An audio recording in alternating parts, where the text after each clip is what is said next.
I'm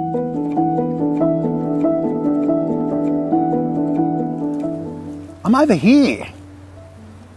Over here. Yes, I'm over here. G'day gang, I'm Habitat Matt and welcome to Wildlife. We've got a cracking program lined up for you tonight. We're off to a distillery, we're visiting an amazing organic skincare company, we're taking a trip into a purpose-built glowworm cave, and our local legend tonight is a team of people who are looking after the welfare of sick and injured bats. But first, I thought I'd take the opportunity while we're out here to show you a project that I and the Habitat crew did about 12 years ago.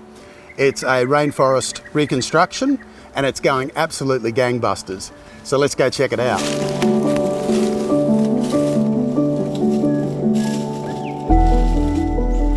12 years ago, this whole place was completely infested with lantana. There was literally no native plantings in here at all. There was no native growth in here. It was a really disturbed site. So the first thing we did was to put the machines and the men in to get the lantana out, and we literally pulled tons of it out. After that, we mulched and then we planted.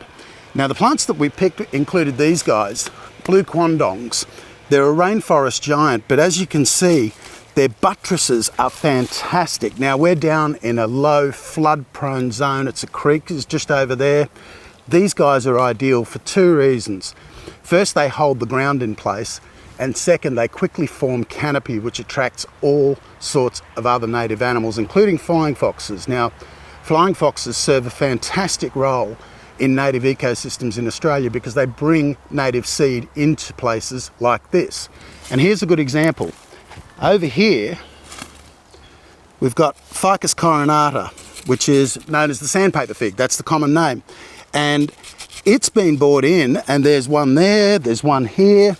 What's happened here is that in this quandong, the flying fox has sat up the top there after having a good feed of the sandpaper fig somewhere else.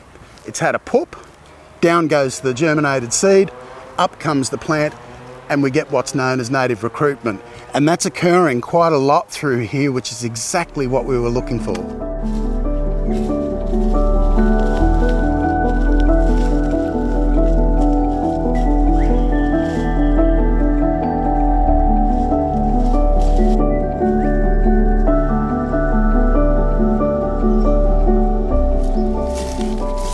Gang, as you can see, what's happened here now is the batter is completely stabilised. This is the same place as that little photo before.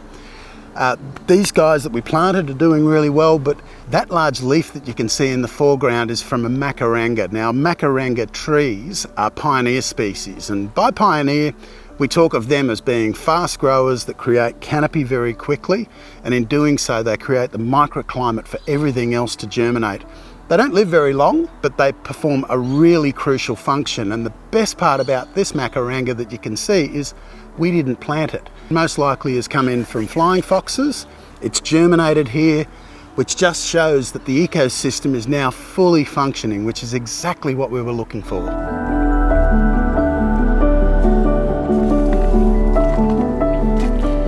And unfortunately, for decades, this site had been used as an illegal tip, so one of the first things we needed to do was get all the rubbish out. But after we got the rubbish out, we had to work out how to stabilise the banks so that we could protect water holes like this. So what we did was we planted Lomandra hystrix through here. Now, Lomandra is a native, of course. It's excellent for holding creek banks together, and you can see that by the crystal clear water that we've got in these series of holes all the way down the creek. Gang, I wanted to share this story with you so that you could see what can be achieved in a very short amount of time. Now, bush care groups right around Australia and indeed around the world are doing exactly the same thing, but they need your help. So if you'd like to get involved, it's a very family-friendly exercise to come out on a Saturday morning and plant some trees with a bush care group. Just Google your town name and the words bush care or beach care, forest care, and you'll get a big list of groups nearby who'd love to have you come on board and help them out. I'd encourage you to do it. Bring the kids. It's a fantastic family activity, gets you out of the house, and in 10 or 12 years' time you can come back and have a look at places like this. Go for it.